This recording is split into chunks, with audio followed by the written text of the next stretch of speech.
La Légion Fatale possède désormais l'artefact appelé la Totalité, volé à la Ligue de Justice totalement impuissante. Alors que Lex Luthor tente de percer les nombreux secrets de cet objet pratiquement aussi vieux que l'univers lui-même, le Joker tire sa révérence et trahit la Légion avant de disparaître, non sans laisser un ultime avertissement à Luthor au sujet du Batman qui rit, qu'il détient toujours en secret.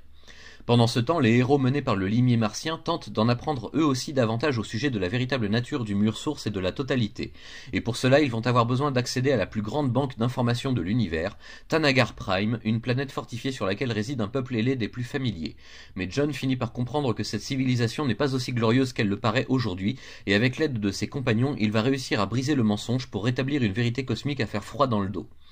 Désormais, les deux équipes rivales n'ont qu'un seul et même objectif, atteindre le mur source, cette ultime frontière du multivers. Un endroit comme il n'en a jamais existé ailleurs et qui est censé protéger l'ensemble des univers du possible retour d'une entité comme il n'en aura jamais aucune autre. Alors que la Ligue rallie les plus grandes forces des galaxies alliées pour tenter de refermer le mur, la Légion s'immisce dans le projet au pire moment avec l'aide de Brainiac ramené à la vie, et ils parviennent à l'impensable, briser totalement le mur source, libérant ainsi toute l'horreur qu'ils retenaient.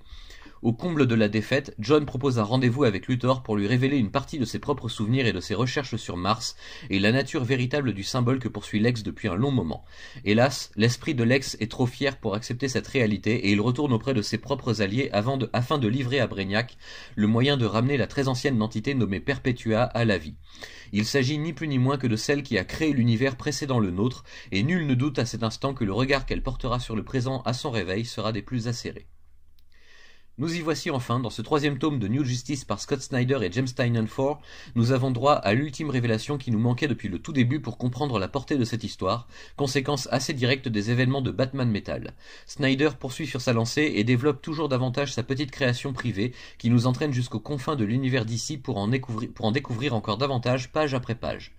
Comme les principaux personnages de la Ligue, nous serons forcés de rester spectateurs et de regarder les membres de la Légion Fatale avancer dans leur propre direction avec une conviction inébranlable, quitte à sacrifier une partie de la réalité autour d'eux. Bientôt, les événements dramatiques vont se succéder à toute vitesse jusqu'au point de non-retour, si tant est que nous n'y soyons pas déjà arrivés.